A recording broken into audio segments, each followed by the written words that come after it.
welcome sa atong morning service mga igsoon og nagpadayon ta sa pagtuon sa disobedience. Ika-29 na ni, ayaw guwata mahimong 30 sa di pa ka maka-realize. Dapat maka-realize na ka karon. Si Nebuchadnezzar naka-realize siya wicked nga hari. Didto na sa panahon ni Daniel mga igsoon nga naghimo siya og dako kayo nga ribulto, gipa-worship niya ang tanang mga tao kada bagting. Mura bag 3 o'clock habit ba? 6 o'clock habit. Nga inig, bagting mga igsoon sa radyo, ang mga tao muhunong ug mo-worship. Mo na gibuhat ni Nebuchadnezzar, naghimo siya og dako nga larawan. Unya inig tingog mga igsoon sa kanang iyahang signal, ang tanang mga tao muyukbo sa iyahang gihimo nga image. Ug ang tanan nga di muyukbo patyon. Shadrach, Meshach, and Abednego did not worship. So, iyang gisilutan, gilabay niya dito sa horno, nangamatay ang sundalo nga nagdaan ni Shadrach, Meshach, ug Abednego tungod sa kainit. Pag-abli sa horno, mga igsoon, nangamatay sila tungod sa kainit. But, Shadrach, Meshach, and Abednego naglakaw-lakaw ra sunod sa horno. Pila sila kabuk gisod? 3. Pagtanaw ni King Nebuchadnezzar, 4 lagi na sila. Kisa lang ika-4. Hello? Sa inyong unahon, kinsa tong ika-4? Gikuyogan sila sa Ginoo sa sud. When God is with you, bisan pa sa pinaka-furious nga sitwasyon sa kinabuhi, safe ka. Ato higayuna mga kaigsuonan, si Nebuchadnezzar, ni-recognize nga ang Ginoo ni Daniel dapat mao'y atong ilhon nga Ginoo. Pero kaning higayuna diri sa atong hisgutan, siya'y nakaingon sa downfall sa katawhan sa Ginoo sa Juda mga kaigsuonan, mao ni naay gitawag og Babylonian captivity. So mao ni this is part kaning atong hisgutan karong kabuntagon. Please open your Bible to the book of 2 Chronicles chapter 36. Atong basahon ng 11 to 13. Nainindot kaayo, importante kaayo nga masabtan nato mga igsoon unsay hinungdan nganong naay downfall sa Juda. Katapusan nga chapter sa 2 Chronicles. Stand with me please. Basahon nato 11 to 13.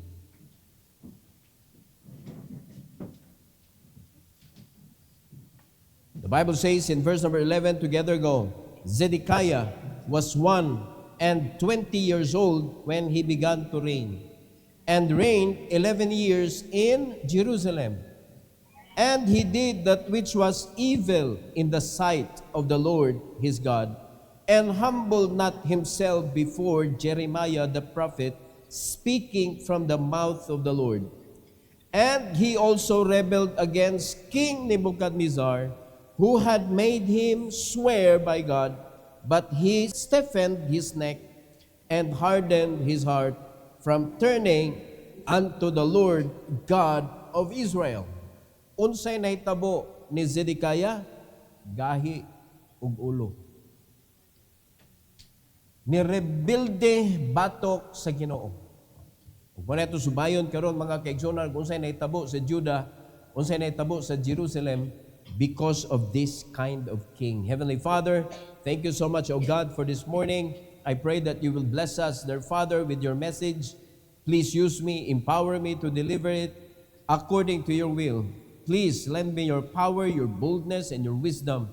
Allow your people also to understand, Lord, principles from this message, that they may be able to apply it in their lives as they serve you, O God. For your glory, we pray in Jesus' name. Amen. You may take your seat, please. The title of this message is The Downfall of Disobedience. Dili gyud pwede nga naay rising when you disobey. When you disobey, you will go down. Sa Bible, mga kaigsunan, the moment that they leave God, biyaan nila ang Ginoo, they go down to ang lugar nga ilang padulngan, gikan sa lugar nga diin nagkuyog sila sa Ginoo. Ang i-mention gyud sa Bible, nagpaubos sila ni they go down, padung sila sa ubos. O nganong naingon ana man na, dili na sulagma mga igsoon. Because where God is, maunay pinaka-peak sa atong location kung dapat naata dito mga kaigsunan. So kung mobiya na kita sa Ginoo, mo go down yun ta. So muna nahitabo sa Jerusalem, muna nahitabo sa Judah mga igsoon, nga naay downfall because there is disobedience. Now, tulo ka butang atong isgutan mga kaigsunan kabahin sa pag-reign ni Zedekiah. And number 1, rejecting God's appointed authority. The reason why nga naay hari mga igsoon para i-lead ang mga tao. Correct? The reason why nga ang Ginoo mo appoint og hari, mo install siya og hari diha sa nasod para dunay mo dumala sa mga katawhan, mo lead, mubadlong sa dapat badlongon, mutudlo sa angay katunon mga igsoon. Pero sa dihang imo nang i-reject kana nga authority, diha magsugod mga igsoon ang imong downfall. Bisan pa sa pamilya, bisan pa sa simbahan, bisan pa kung asa kang dapita mga igsoon nga naay authority sa imong kinabuhi, unya imong i-disregard ang iyang guidance, imong i-disregard ang iyahang pagbadlong, pagpahimatngon, ibaliwala nimo siya, you are going down. You are going down. Sultihan tamo, kamo mga anak, diya magsugod sa inyong panimalay. Kay mo man na ang first institution nga gitukod sa Ginoo mga kaigsuonan, diha nagsugod ang disobedience. Diha nilig-on ang disobedience. And that is why nigawas na ka sa imong pamilya, nang inabuhi na kag imuha, nagdaladala sa pagkagahi sa imong ulo. Anywhere you go, you cannot win. Nga naman, kay ang nabuild sa imong kinabuhi, diha pa lang sa inyong panimalay, disobedience naman. Wala joy kadaugan ang tao nga masinupakon. Unya ang nakapait, ang nagklase nga tao mga kaigsunan, wa gyud na sila kahibaw nga masinupakon sila. Kay kung nakahibaw pa lang mga kaigsunan, muhunong na sila. Kaya di man gyud maayo ning magsupak ta. So wag yun na sila kaybaw. Pero, wa may excuse. Nakaybaw kag sawa.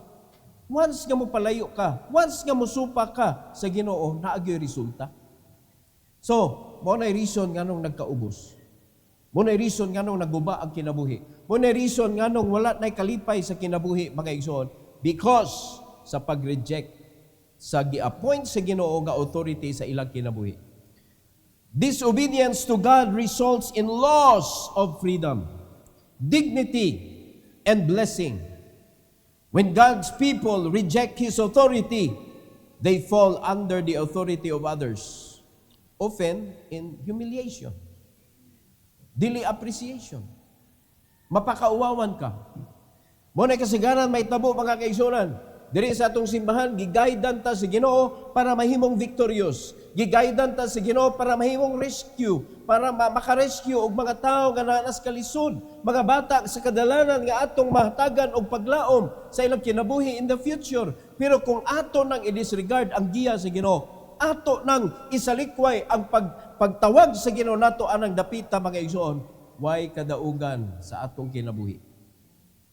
Bisag asa pa ta, bisag unsa pa ka kamayng laki sa imong gibuhat sa imong kinabuhi, it can never give you victory. Nga naman, gidisregard na to, gireject na to, ang giya sa Ginoo unsay dapat natong buhaton so that He could bless us, mga igsoon, as a church. Panalanginan tas Ginoo kung naata sa iyang kabubuton. Pero kung ato siyang i-disobey, unsay maangko na to? Loss of freedom. O tanaw kung sinetabo sa mga Kristohanon, nagtuuroy ang mga tao nga sa dihang makatrabaho ka, you are free. Okay, say perme maapektuhan. First yun, sa dihang naay pagsaka sa presyo sama karon. Kinsay number 1 nga magrally. Kinsay number 1 nga mo reklamos dole. Empleyado. Maogi una maapektuhan. Sunod ang ilang pamilya. Kay ang daghan mga OFW, mga kaigsunan, umuli ay tungod sa gubat. Libo-libo nga mga trabahante. Inig uli ato nila kaysa primero maapektuhan. Pamilya. pamilya mga igsoon. Nga naman, hunong na ang sweldo. Hunong trabaho, hunong sweldo. Nga naman na pastor mo, hunong man, kay active man siya, active income. Pasabutan ng active income, you need to be active in order nga maka-income ka. No work, no pay. Mo na gitawag og active income. So asa man ta dapat di ay unta na ata sa passive income, residual income para maangko nimo ang freedom. Gamay ra imong gamitan sa imong oras pero ang imong income magpadayon mga kaigsunan. O diha na dato ang mga dato maunay reason nga nagpabilin sila sa ilang status because of residual and because of passive income. Kita mo ang mga dato, mga igsoon, sila may pagsigsuri-suroy. Nga nung makasuri-suroy man sila, somebody is working for them. Asan mo makita ang mga tag-iya, ang mga dagko, kayong mga negosyo. Muhatag na silang panahon. Unya, pagkahuman na ilabiyaan, nagpadayon ang ilahang negosyo. Sa dihang namatay sila, kung may tabo sa ilang negosyo, pulihan sa ilang mga anak nga ilang gitrain daan. O i-train imong anak sa imong trabaho. Anak, mo ni kong trabaho. Ikuyog-kuyog na siya sa imong trabaho. Kung tugutan ka sa imong amo. Unya, tudluin na siya. Pagkamatay nimo, ang imong anak di na pasudlon.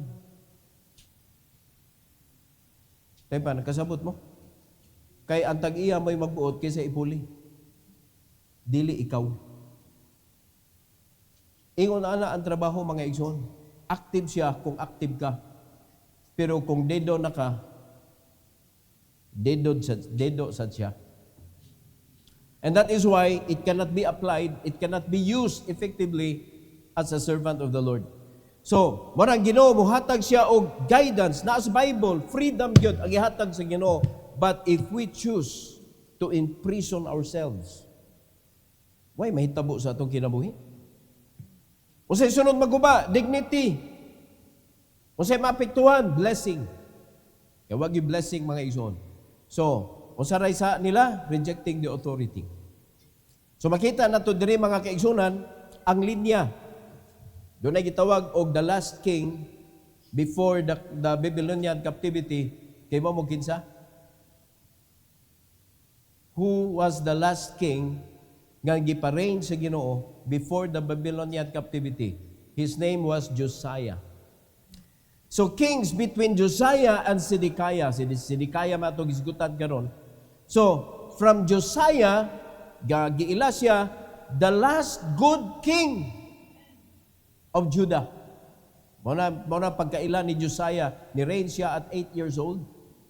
Bata kayo, pero mahadlok ko na sa Ginoo. Praise the Lord sa atong Sunday school sa mga kabataan. Praise the Lord sa mga kabataan nga natudluan gyud og tarong sa mga teacher nga nagtinarong. Praise the Lord sa mga kabataan nga naminaw gyud sa klase ug wala naglingog-lingog.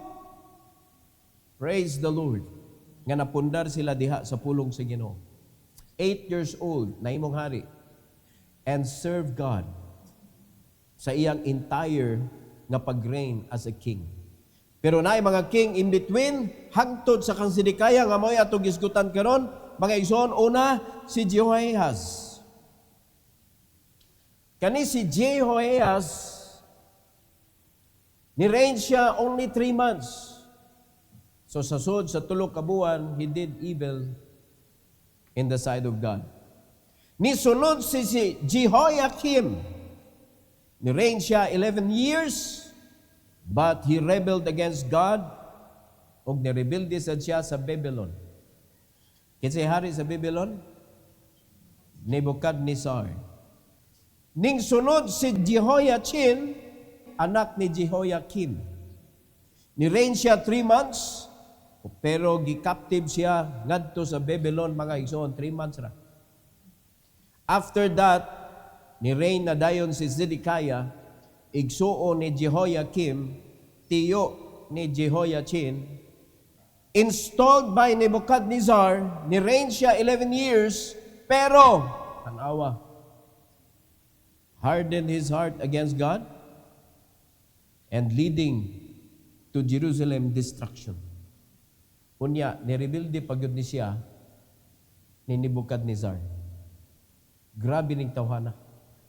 So si Zedekiah, mo yato isgutan, kay naa diri sa pag-reign ni Zedekiah, nga niingon ang Biblia, mga kaigsunan, nga wa na'y remedyo sa iyang pagka-rebuilding.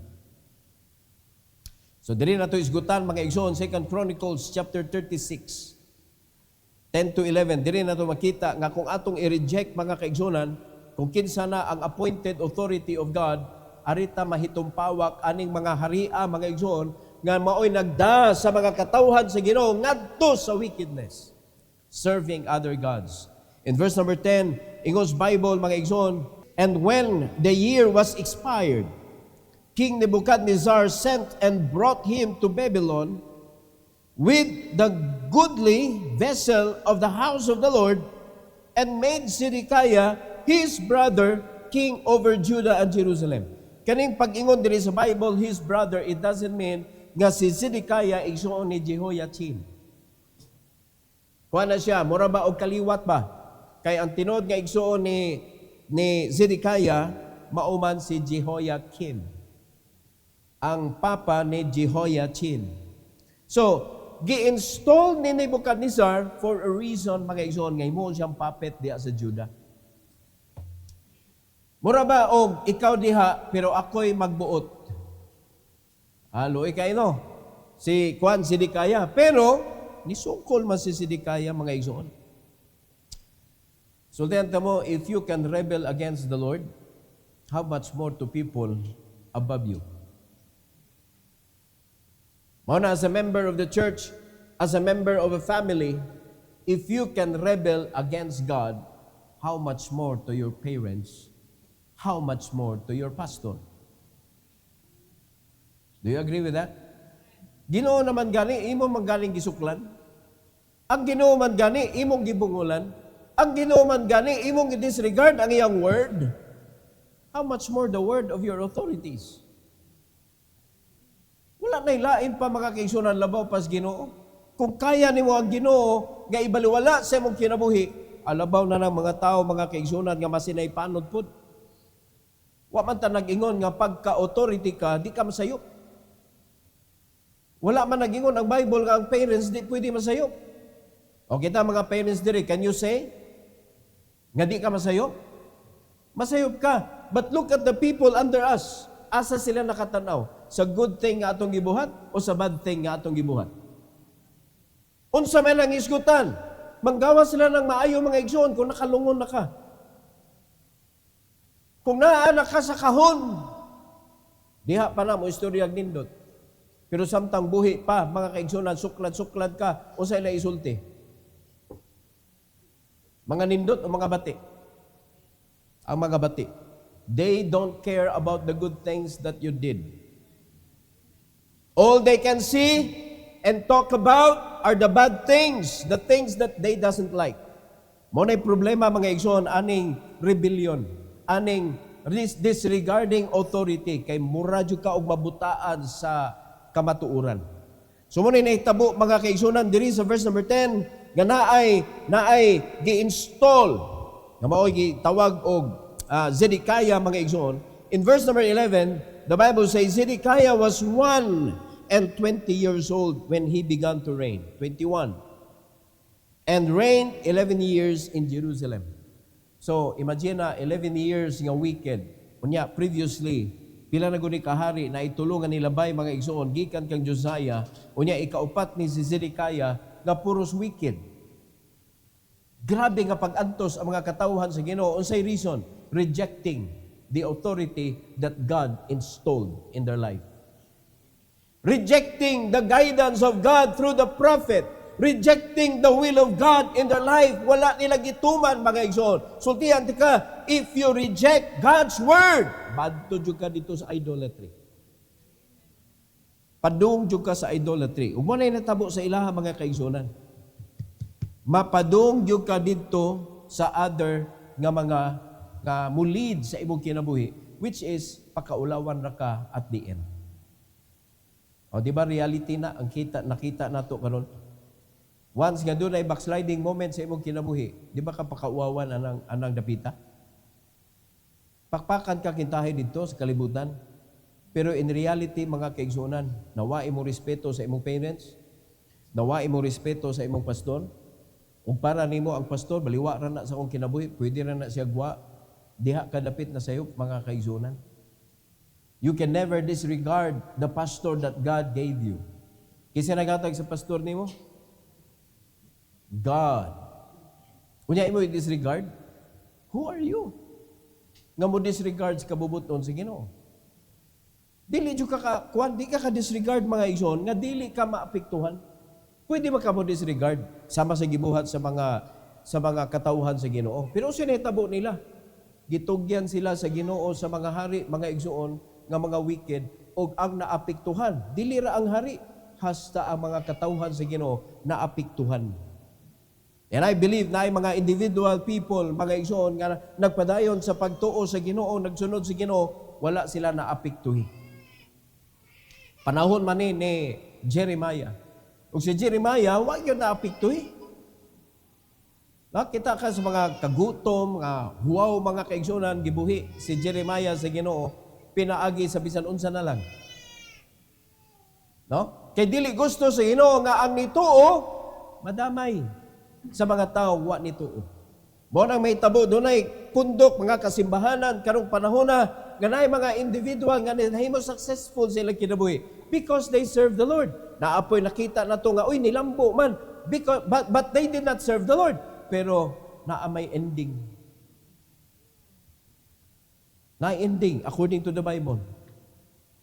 Humiliation.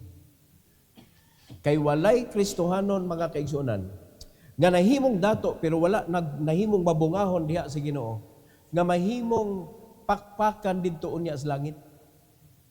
Mauwawan jud ka nganong wa man ka nangalagad sa Ginoo. Sultian ta mo mga kaigsunan, mahimo lang ta nga dayan-dayanan og mga reward didto sa langit when we serve God here on earth. Samtang buhi pa ta. Usa ra may gipangayo sa Ginoo nato sa pagpangalagad karon sa panahon sa simbahan. Bear fruit. Pamunga. Through discipleship. Mamunga ka, imo ng disciple, lifetime na mga kaisunan, bantayan na nimo siya. Nahisama na siya nga imong anak sa espirituhanon, sama sa anak sa physical. Hantos kamatayon ay ginikanan gyud nimo imong ginikanan ug responsibility sa mga ginikanan nga atimanon ilang anak. Para igabot sa panahon mga kaigsunan, ang ilang anak nindot ang kinabuhi. Unya ang amahan, ang inahan nga nagatiman sa ilang mga anak nga nituman sa gisugo sa Ginoo, dili mabug-atan pag-abot sa panahon nga ang ilang anak naanay kaugalingong kinabuhi. Oh, pag masipyat na, bugatas mga anak ko. Oh, sipyat man ang ginikanan. Pero ipadayon ba na nato kung naay nasipyat? Ipadayon ba na nato mga igsoon nga ang atong mga anak masipyat pod? Musamot ka kabugat kung nagsapaw-sapaw na. Naliman ka ang imong apo, nanganak na, niya ikaw buhi pa. Agoy, nagtanaw kas kabugat. Kaya naman yung mga tao, nanay apos tuhod, nanay apos kiting, nanay apos ingron. Yung mga po, nag-apos apos ingron. Nanay apo sungkod. Katong apo sa ingron mo, gito'y kinasakitan. Perting paita sa kinabuhi, anak. But God doesn't want us to experience those things. He wanted us to be blessed. One, do not reject the authority. Never reject the word of God, mga kaigsunan. Number 2, hardening the heart against God's word. Magbagahi gani ka sa imo kasing-kasing para sa pulong sa Ginoo, mugahi pod ang imong kinabuhi.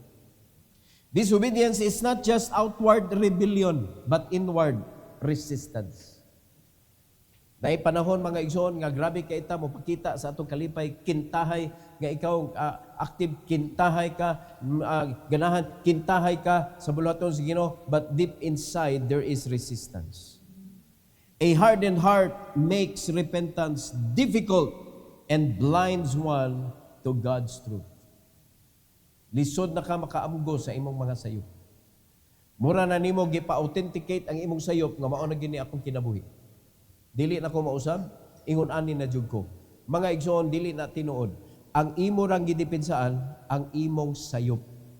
Your disobedience mo'y imong gipadayon. Kay kung imong ginang hunongon ang imong disobedience, mubalik ka ngadto sa pag-obey sa pulong sa Ginoo, mga kaigsunan, everything will go back into its rightful place. Mubalik ka dito sa lugar nga diin gi-prepare sa Ginoo para nimo.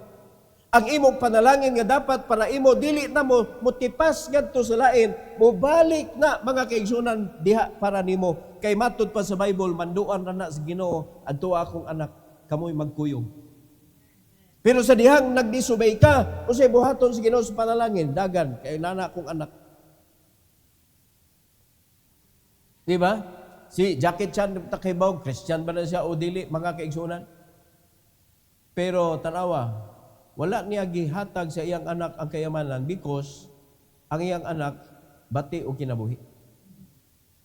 Tao na, mga igsoon ha, dunay idea nga ingon ana, mas bali pa ihatag niya sa orphanage kaysa ihatag niya sa iyang anak na usik-usikan lang.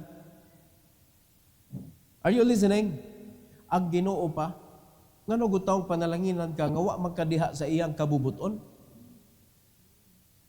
Unya nagtuo ang mga Kristohanon nga gipanalanginan ka kay nagud kay madawat nga panginabuhi pod. Na kay matrabaho sa imong kinabuhi, buhi gyapon kahantod karon. Unya mugamay la na ang imuhang panlantaw. Aw okay na ni, may na ni kaysa uban. Mga igsoon, pag ang Kristohanon naa nang inabuhi diha sa Ginoo, wa man ta nabuhi sa main na lang. Maayo na lang ba na ang kinabuhi abundant life? Having a durable riches nga makasustain even in the evil days thereof. Karon padong man ta musud sa evil days, lalimad ka ng gasolina perti ng mahal na daan na nasa almost 60 punan pag 20 pesos. Unsa may tawag ninyo? May tendency pa mga kaigsunan nga ang diesel mo abot ng 100. Kung magpadayon, permeno pala lang saka. Kung magpadayon ang gubat dito sa Middle East. Pero, wala gina, even the authority, disrespecting the authority. The higher authority. Muna na itabo sa atong nasod karon mga igsoon. Makuyawan na ta, naday kalit lang, mamusil lang kalit diha. Lali ka in the condominium where you can think that you are at home. Pusilon di ay ka di ay. O kamo yung nahuna anak. Nagduwa-duwa rag basketball. Gipusil. O kamo yun, asa na may safe place karon? Wala na. When there is drugs, there is no safe place wherever you are. Because drugs will change your mind. Ang droga, mga kaigsunan mo, usab sa imong hunahuna, ang nindot bation. Di ba? Ang bati, musamot ka bati. May tatog, ang bati mo nindot. Oy, ang pastor gyud maguna-una o pag drugs na mo ba? Kay nga naman, ang bati mo nindot man. Daghan magkay bati ro sa mga tao. Pero man, ang nindot mo bati, ang bati mo samot ka bati. Because of that. Di ba? Unya wag drugs mga igsoon nga makapakuan nimo, makapaaghat nimo sa pagtuman sa imong authority. You will fight against authority. Mao na nigahi ang kasing-kasing diri, nigahi ang kasing-kasing mga kaigsunan. So disobedience dili lang kanang outward, inward, naitago kaayo nga pag-disobey. Nag-yes pero no di ay. No, nag-uyon-uyon pero wala di ay. Pero di man na siya matago sa Ginoo. 2 Chronicles 36:12 to 14. 12 to 14 ingos Bible mga kaigsunan. And he did that which was evil in whose eyes? In the sight of the Lord. His God. Iya pa yung Ginoo mga kaigsunan. And humbled not himself before Jeremiah the prophet, speaking from the mouth of the Lord. So, si Jeremiah, prophet of God. Ug unsa isulti ni Jeremiah, it came from the Lord. Sama sa mga pastor karon. Unsa may giwali sa pastor? No? Pero may mo ingon ang pastor, open your Bible to the book of, asa nga book? Bible. Asa man ang iyang gibasa? Bible. O sige, hatag sa mga katawhan? Bible. O sige, buhat sa mga katawhan. Nalipay ba nakadungog sa mensahe sa Ginoo? Wala. Ang ilang nadunggan ang pastor, dili ang pulong sa Ginoo. Ang nadunggan mga kaigsunan ni Zedekiah, si Jeremiah. No, dili ang pulong sa Ginoo. So, si Jeremiah mga kaigsunan, nagtuman sa gisugo sa Ginoo para sultian sila sa kabubuton sa Ginoo, wala sila naminaw.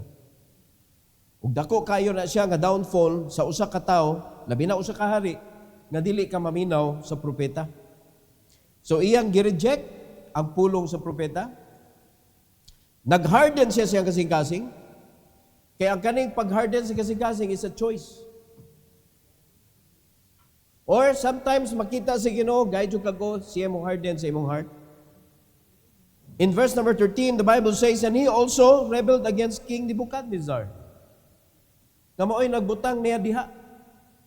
Na ang purpose unta ato nga ikaw dami ka diha. Nisukol.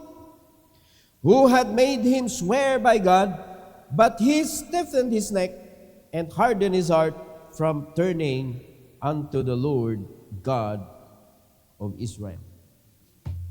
So dako kayo ni siya nga hinungdan nganong dunay pagkaguba mga kaigsunan, and his kingdom was not joyful. Ani panahon na. When there is disobedience, when there is hardening of heart, sa pulong sa Ginoo, wag nindot nga kinabuhi atong mapaabot. In verse number 14, look what the Bible says, moreover, all the chief of the priests and the people transgress very much after all the abomination of the heathen, and polluted the house of the Lord, which he had hallowed in Jerusalem. Look at the result. Usa ka hari nga ni-choose to live evil, the result are the people doing evil. Pag ang pulong sa Ginoo wa nay labot kinabuhi sa tao mga igsoon, nanginabuhi sa kaugalingon, ug kaning atong kaugalingon is full of wickedness. Mayon ka Kristohanon ko pastor, di ko pwede nga mahimong wicked. Wrong ka, wrong. Without God, you are still wicked. Even tinuod kang luwas. So dako kay nag-question mga igsoon nga tinuod kang luwas pero ni-disregard ka sa pulong sa Ginoo. How can you say that you are saved? Dako kay nang pangutana kanang nga kung ikaw ni claim ka nga saved ka, ni claim ka nga luwas ka gyud, tinuod jud ka luwas pero wa kay basa-basa sa Bible. How can you survive? You need to feed your spiritual life with the Word of God. You need to renew your life, mga kaigsunan, sa pulong sa Ginoo gyapon. Unya imo gi-reject, pero you feel okay. How could it be okay? So dako nang pagutan nagluwas bago ka tinuod, ha? Hinaot pa, imo lang gipagahi. Ang kuya o nagwa gyud diha ang Ginoo sa imo kasing-kasing. But the truth is, hardening the heart against God's word will lead to disobedience. Ma-inward man na o ma-outward man na manifestation na ay disobedience, makita gyud na siya mga kaigsunan. So, nahimo nang difficult para nimo ang pag-usab sa imong kinabuhi, ang pag-agree sa kamatuoran, lisod na para nimo because imo nang gipuy-an ang disobedience. So wala kay kagawasan sa kadautan. Kay padung magyud na dito. Number 3 and last. Despising God's messengers. Despising. Kani nagkagrabe na gyud kay gidespise naman gyud. Persistent rejection of God's warnings brings inevitable judgment. Na may mga judgment, mga igsoon nga pwede ka ka-appeal, pero pag ang Ginoo nay mohatag sa iyang judgment, di na gyud kakalikay. Inevitable judgment nga gyud ang imo madawat. Disobedience silences the voice of correction and leaves escape from consequences. Ganahan mo yung ani klaseng kinabuhi. Ang disobedient nga tao, sa dihang imo ng maymayan, close. Ang mga tingog nga mubadlong sa ilaha, dili welcome. Sirado ang hunahuna, ang kasing-kasing for correction. Unya, mga kaigsunan, ang kinabuhi, tuwa dito sa kadautan, pero para nila, normal. Murag okay lang. Di nila makita nga naguba na ilang kinabuhi. Dili na nakita nga ang ilang mga pinulungan na ginahina nagkausap mga igsoon, dili na Kristohanon paminawon. Kabantay mo nagha mga Kristohanon kusog mamalikas. Unya para nila moralagwa normal. Ngano man na? Because gireject nila ang pulong nga mao'y mubadlong ana mismo sa imong kaugalingon. Dili nakasud ba? So muna na makita ta mga igsoon, even pastors' kids, madungga na to. When they put their time more on online, anong ikanig yung online games, paminaw ko na ninyo mga igsoon, kana mga review bitaw nga na sa YouTube, tanawar ko na ilang mga words diha, niya mo gipaminaw sa inyong anak. E pa na-alarma mo ana mga igsoon. Mura makita na ko, si Timothy, makita na ko nga, uy, gano'n, naminaw na masika na mga review diha. Mahimong normal ang pagpamalikas. Diha maadap, mahibong ka mga bata, pag grabe na kayo, mga MF diha. Di ba? What the F? Tagka na kayo ingula na. Nga naman na, din man sila nakakaton sa ilang ginikanan. Tempa, mamalikas ba mo sa inyong balay? Pero nga nung ang mga bata na to, mamalikas man. Gitugutan na to sila mga kaigsunan nga maminaw anang mga dili angay nilang paminaw. Mo na inigdaan ninyo diri sa simbahan, ilan ang i-despise ang messenger sa pulong sa Ginoo kay naa na may naka-place diha sa ilang kasing-kasing nga dili mao. Mo na dili na sila mahimong excited maminaw sa mensahe sa Ginoo, instruction man ni. Wa nay lami ang correction. Pero ang nakapait, inevitable judgment, and there is no way that they could escape from the consequence. 2 Chronicles 36:15-16. Sa inyong Bible, and the Lord God of their fathers sent them by His messengers, rising up betimes and sending, because He had compassion on His people and on His dwelling place. Tanawag Ginoo sa iyang ka mahigugmaon sa iyang mga katawhan, gipadad-an og mga messenger, mga igsoon. Unsa lang gibuhat? But they mocked the messengers of God. They mocked the messengers of God and despised His words and misused His prophets until the wrath of the Lord arose against His people till there was no remedy. Kasakit sa kinabuhi. Muna, check upan ninyo inyong kaugalingon mga kaigsunan. No? Mayroon na mga doktor. Kamo ay mo paghuwat nga doktor na inyong pangitaon tungod kay naglisod na mo ginhawa. Kinahanglan na mo i-check up o self-check up na gitudluan mga igsoon kung naa kay lung problem, try og utong pila ka segundo. No? Pila ka count. Kung kaya pa ba nimong muutong kay kung dili naa kay problema sa lungs. Di ba? Naay mga certain parts sa atong lawas nga ipakapa na sa mga doktor nga kung doon na makitaan ka nga sakit, tanawag na abay bukol, kay basig na kay cancer.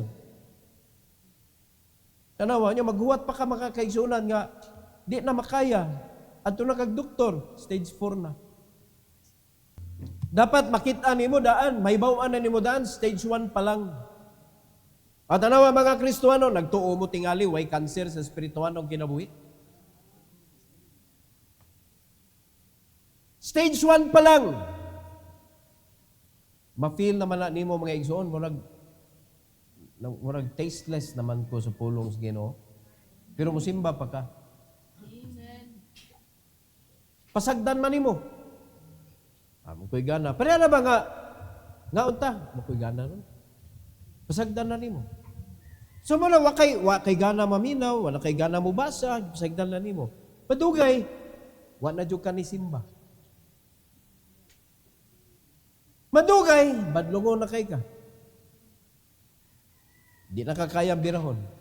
Hangtod ni abot ang panahon, there is no remedy. Mayon din ang Ginoo, ulit na lang no.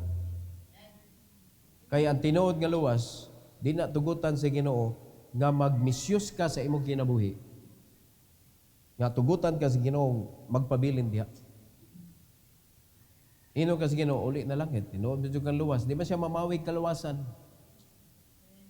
Hello? Pero the way I look at it, mga igsoon, ang i-strengthen sa Ginoo, ang tagaan sa Ginoo sa iyang panalangin to sustain the need of His people are those who are serving God faithfully. Tanawa si Apostle Paul, minyo siya, lamian ang ikamatay. Tiguang naman siya, niya bugat kayong buluhaton, lamian ang iuli sa langit. Pero mga kaigsoon, pagtanaw niya, mga tao, kinahanglan pa manitudluan, oy. Nipili siyang magpabilin. Bisan pa na siya sa iyang grabe nga sakit, mga kaigsunan. Niyon siya si Ginoo, Lord. Tapos siya na lang ni. Buol na kay siya. Giingnan na siya si Ginoo, akong kusog, sufficient para nimo. Pagkadungog niya, mga kaigsunan, nalipay na siyang masakit siya. Kaya nga naman, may experience niya ang kusog sa Ginoo. O tanawag mga Kristohanon karon. Bata pa, mura nagtiguang.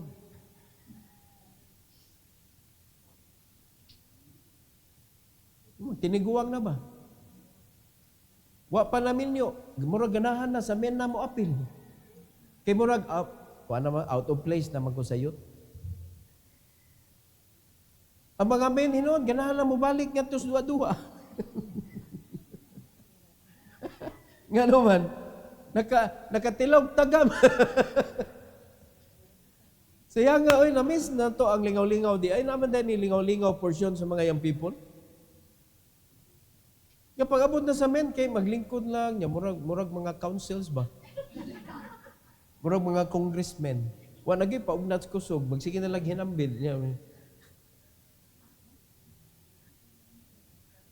Oy, pagkat-kat-kat sa mong kahoy, oy. Di ba? Pag duwa-duwa, saan mo, oy, mga men. Unsa mo, oy? Pagkita, saan mo, ka ng murag, panington mo gamay ba? Pero naay mga young people, mga kaigsunan, sa mga kasimbahanan, ha? Wala ko gising diulan. Sa mga kasimbahanan, nga mura na sila og ma-out of place sa youth department. Kaya nga naman, mayroon din sila, kay mga gagmay, asa mi dato na ipagpamutang na, ato na sila ibutang niya sa dagko na. Di na sila makakita kung unsay ilang buhaton, sa dihang sila na. Di ba ka na bitong orkestra bitaw? Magtanaw ko mga igsoon, nga naitiguang, nga napoy bata. Di ko, di ni mamatay na nga orkestra. Kaya nga naman, namin mga bata, ganito yung simbahan. Ano ang daghang simbahan sa Amerika, mga kaigsunan? Nga ang mga membro puros tiguang. Aka na simbahan na, mamatay na ni hapit. Dying church. Pero napoy simbahan dito sa Amerika, nga wag itiguang puros na mga bata. Wag yan nilungtad ng simbahan na. Kaya wa may magdugay. Manghawa man, mga wagtang man, so ilisan na sa mga bata, puros na mga bata na diya, wag yung managko. Uy, naunsa na ni process, uy, na ni stages. Naminaw tantanan? So, ang mga ginikanan, tudluan ninyo mga anak, be in the rightful place, asa magkadapit. Diba? Kita mga men, kamo mga men, dapat naamo sa planning stage, planning. Pero ay mo si plano, nga paugnat, kay nganuhan. Sige na mo plano, wa may application. Samtang ang mga young people na ay mga duwa, pero na ay, kuan ba, na ay unod ba? Dapat na agad learning yun. Do not despise the word of God. Do not despise the messenger of God. No, dili pasabot nga naanay individual mga kuan ang young people na diha, na leader diha, men, na leader ladies, na leader, na mga children inguna na nya wa nay labot si pastor. Ayaw i-disregard mga igsoon. Kaya ang pastor mo ay nagkuan diha nga masituit nga tanan naagyapon ta sa usa ka tumong. Napaminaw ta? So gi-push na to diri tent making, basi inig meeting sa mga men, nga unsa tuo mo atong giingon ni pastor? Di man ta ka mao ana. O sa niya mag-abay ta sa inyong nahibawan, wa pa ka kailas Ginoo nakaibaw na ka ana. Unya sa diyang nakaibaw na ka sa Ginoo mga kaigsunan, unsa giingon sa Ginoo? Old things are passed away. Behold, all things are become new. Asa naman ang new? Unsa man ang new? Tuag gikuha sa old. Dapat i-adapt na to ang new things. Unsa may new things? The way of God, not our way. So, ang atong programa sa utok is, we are open for learning. Teach us, Lord, teach us. Kaya mo gyud na gisulti ni David, mao na si David mga igsoon na himong a man after God's own heart, kaya mo gyud na iya, teach me, O Lord, and see if there is any wicked ways in me.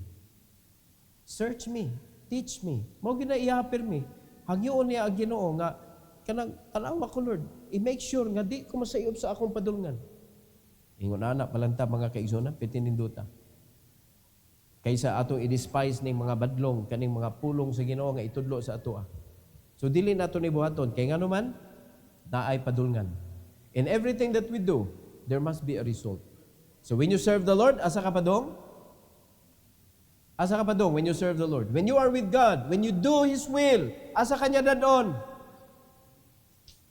Victory. Prosperous life. But when there is disobedience, mo na hinungdan mga kaigsunan nga naay downfall. The downfall of disobedience. You can never rise. Pwede ka mo rise in a worldly perspective. Pwede ka mo asinso sa worldly nga pag-asinso. No? Dili na siya makaayo para nimo. Kay ang kwarta, sama na siya sa kutsilyo mga kaigsunan. Pwede magamit para mabuhi ka. Pero pwede pod mo tapos sa imong kinabuhi. Depende sa naggamit. Okay kayo nauna. Pag ang kutsilyo maadto sa tarong o kasing-kasing, unsa man niya? Ihiwa sa tiyan sa baboy, kay tuwa dito ang lami. Pag ang kutsilyo tos kamots dautan, ihiwa sa tiyan sa tao. Mo'y gamiton ipatay. No? Tanawa na itong babay, natugra, gisod sa kwarto, gidunggab, patay. Nabilin ang kutsilyo. Ang kutsilyo para naman tanas kusina, para hiwas lamas, yun na ba, para hiwas sa isda, mga karne diha. Ganun, wabot man na silawa sa tao? Tungod sa nagunit. Are you listening? Bisan pa mga kaigsunan, ang pinakabalaang libro sa tibuok kalibutan. Pag naanis siya kamot sa maayong tao, naanis kamot sa obedient people of God, o sa may mahitabo ani, mahimo ni siyang manual. Mahimo ni siyang guide. Mahimo ni siya na mapuslanon sa kinabuhi, sa pagkinabuhi. Pero pag naadto ni sa kamot sa mga wicked people, hinagiban sa pagpasakit sa uban. Dili sa pagbadlong, kundi sa pagpasakit, sa pagpangilan, sa pagdaot sa kinabuhi. Gamiton sa debate. Unya, sila pag ingon, okay raman na, di man na bati, di bati man. Bati na, oy. How can a life imong i-fight nga to sa another life? Word of life man eh. Manual man eh. Wadyo kita mga kaigsunan nga kanang nakahibaw kang manual na ba, iaway nimo sa manual sa uban. Dili na para away. Para ni ikinabuhi nato. Amen? So, naalarma ba ta karon sa atong kinabuhi? Tanahon nato atong mga anak. Tistingin ninyo sila kung obedient pa ba na o dili na. Kay bisag unsaon pa na inyong tudlo mga kaigsunan. Kung nipuyo na sila sa disobedience, bisag unsaon pa na natong tudlo, bisag i-family altar pa na nato, bisan pa og ato na silang tingalon og ayo sa pulong sa Ginoo, mo resist na ang ilang kasing-kasing. They need to decide. You need to decide. Kay di gyud mo nako mapugos mga igsoon sa pagkaon sa pulong sa Ginoo. Ikaw gyud mismo may mo desider kay di nimo gusto madaot ang imong kaliwatan, ang imong anak, ang imong apo, dili nimo gusto maguba ang ilang kaugmaon sugdi sa imong kinabuhi. You need to make a decision. There should be no downfall to my family. So I need to make a good legacy. Every head bow, every eye closed. Oh, gracious Heavenly Father, thank you so much, oh God, for this morning. I pray that you will bless your people, help them to remember this message, that disobedience leads to downfall. So please allow us, oh God, to learn this principle by heart and to remember it, especially sa panahon nga gikinahanglan na gyud namo, Lord, ang imong pulong, tuguti nga ang balang espiritu na agyong hulbot para i-remind me. And please give us a heart of obedience so that disobedience will not take effect sa among kinabuhi kay naagyoning duha, Lord, sa among kinabuhi. And it is us nga mao'y nagpili kung unsay among gamiton, ang obedience ba o disobedience ba. Kay naa sa amo ang desisyon. So please help us, Lord God, nga ikaw gyud pirmi among pilion para matuman gyud namo kanunay ang imuhang isulti o ibadlong sa amo among yun siya tumanon o among usbon ang among kinabuhi pinaagi sa imong grasya. Salamat kay Lord sa altar call, and please lead your people, O God, to kneel down before you this morning. Salamat kay Lord aning opportunity. Help them to answer you, O Lord, through prayers. Heartily. Salamat kay Lord, and this is for your glory. In Jesus' name, amen. Amen. Okay,